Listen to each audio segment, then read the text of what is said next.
think you are one of the few person who are world expert in Hermetic philosophy and especially European Renaissance literature. So, Yes. for my viewers, can you introduce a little bit about yourself? About myself.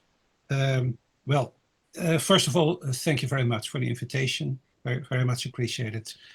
Um, yeah, okay, my name is Wouter Hanegraaff. What can I say about myself? I am working at the University of Amsterdam. I have been there since 1999.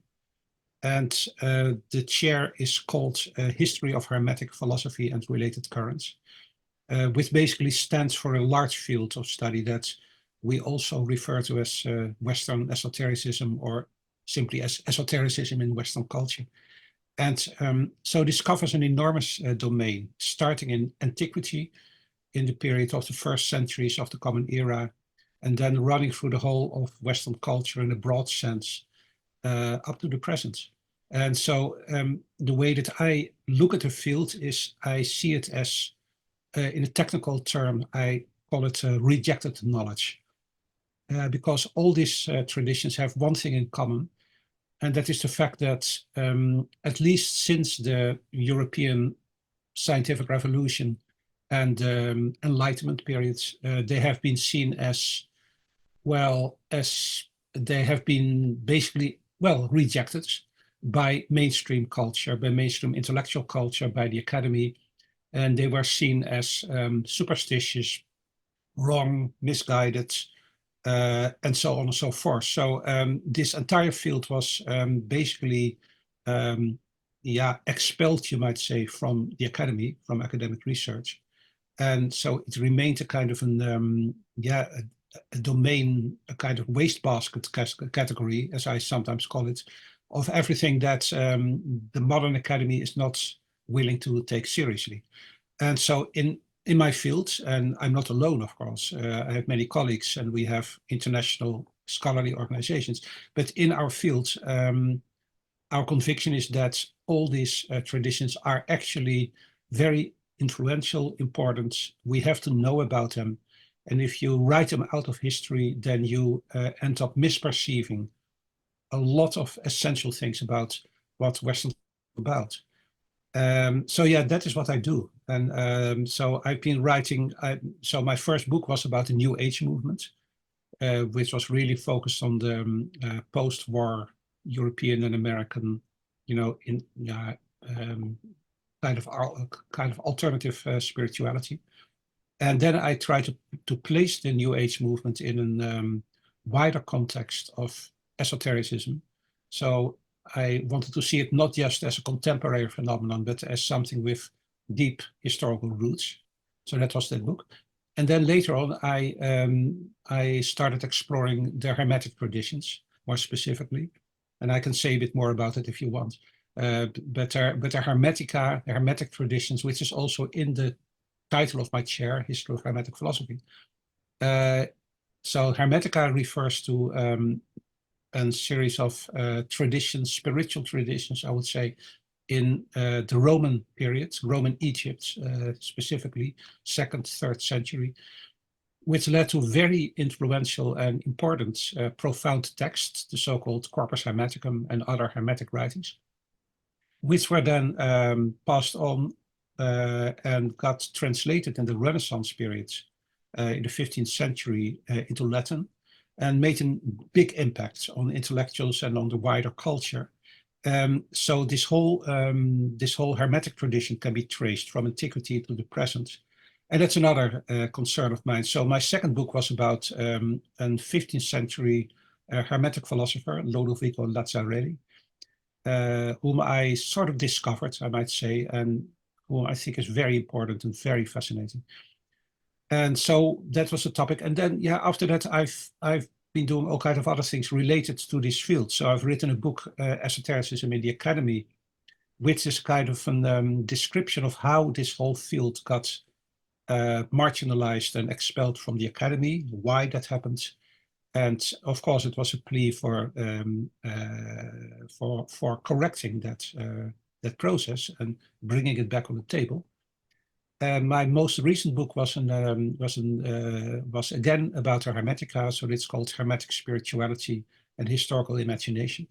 And this is really an attempt to go very deeply into the Hermetic literature, to really find out what these texts were all about. And I'm continuing that kind of research because I hope to write a book about the reception of the Hermetica in the Renaissance, and hopefully even a third volume about the modern and contemporary reception of the Hermetica. So this is more or less the whole field that I'm covering. It was a bit of a long answer to a short question. I hope it's okay.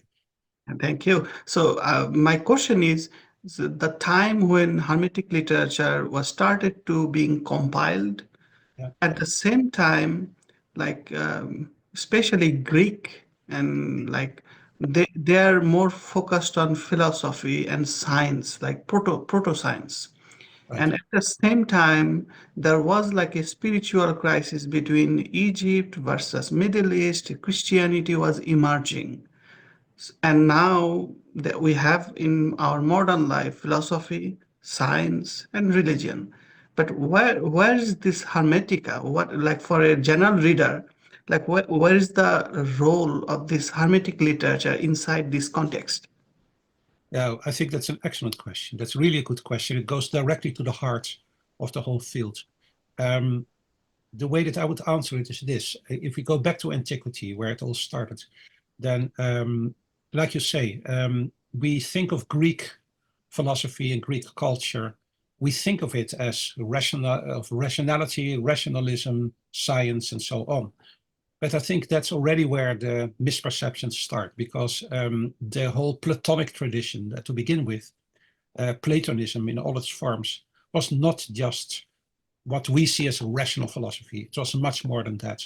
It had a very strong religious or spiritual component from the beginning. That's already in the in the Platonic literature itself. And let's call it the spiritual dimension of Platonism, re-emerged very strongly in the same periods when the Hermetica emerged, and these phenomena are interrelated. So this is not philosophy. It is not rational philosophy as we understand it, even though it makes use of philosophical language. It certainly does that. But that's not what it's all about. These are not people who try to solve philosophical problems. They're also not scientists. They make use of common ideas about science, natural science in their works, but that is not their focus. Again, can we call it religious? Well, depends on what you mean by religion. If we think of religion as something collective based upon common doctrines that are shared by a whole community and so on and so forth, then perhaps these are not really religious movements, but rather spiritual movements. And by spiritual, I mean that these are traditions that are less concerned with large doctrinal halls and so on, or churches and so on and so forth, but are rather concerned with individual experiential practice. That's the term that I would use. So we are dealing with people, basically individuals, who came together in small communities, but the focus was on a personal, individual, spiritual path. And it was based upon doing things, so there was a strong ceremonial part to it, and it was based upon experiential dimensions about visions and voices and mystical experiences, if you want to call it like that. So this is what makes them specific. The thing I was thinking when you was talking, that if somebody study science, philosophy, religion, but they don't even consider reading Hermetica or Hermetic literature, my question would be, will they miss something important? Yes, I think they will miss something important. Because, what can I say? Let me think first of all, they miss something important because these texts are profound. These are not just superficial texts. You can see that they have an intrinsic value. They are profound, they are deep. And so they're valuable in themselves. I think it's also you'll be missing something, because simply there is so much more than only the kind of official doctrines that we hear about from rational science and philosophy and from established religions. There's much more.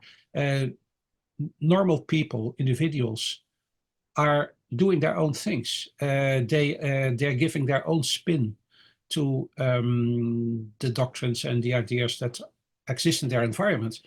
And often often what they do with them is original, creative, different.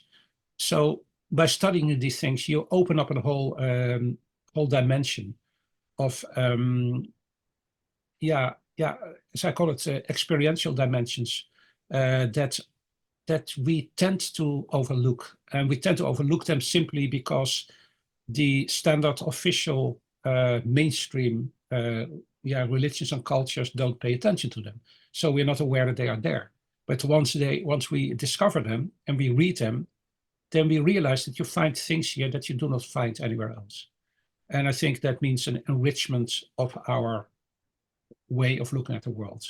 I'm not in the business of, as a scholar, I'm absolutely not in the business of advocating these kind of traditions. I'm not saying whether they are right or wrong, or whether they.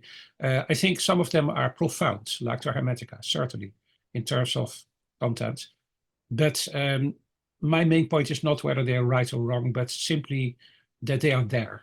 They are there, and we have to know about them because they have something to say that is not being said elsewhere. Yeah, people are different. For example, some people follow their own path. Some people just follow their established religion. Some people follow scientific path. But if somebody is not particularly religious, but they think they're spiritual, but they cannot find the connection between philosophy and science, because some people are not interested in study religion. For them, I think Hermetica can bridge by remaining more philosophical and logically rigorous, yet more revelatory.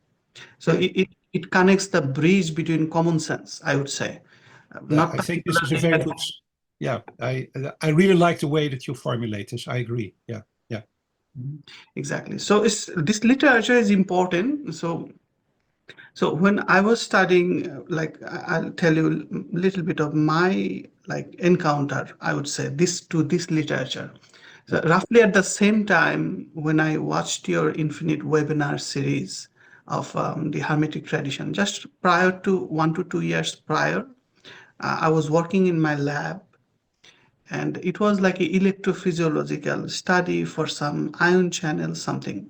So the person was a graduate student before me. He wrote a small protocol about how to do things, because those kind of thing actually doesn't exist in literature. You have to do it. You have to build your own custom design Yeah. for sealing the electrical, like a Faraday cage. So he was referencing in one sentence that your electrical equipment has to be hermetically sealed. Huh. That because I know English very well, I claim myself, then I could not understand what he was trying to say, why he was saying hermetically sealed out of so many different way to express the same thing, like tightly sealed, bulletproof, all kinds of, why he used the hermetically sealed. Then I like Googled, that gives me the floodgate that, oh my goodness, I this see. is a big literature and it's an alchemical term, and he was using alchemical term, why? And then I realized, oh, this literature is very rich, it's hidden in plain sight, but you have to look for it. Yeah. That's the difference. That is a very nice. Well, you're formulating these things so well. Hidden in plain sight. That's exactly right. That's exactly right. So you have to pay attention to it, and then you see that it's there. Yes. Yes.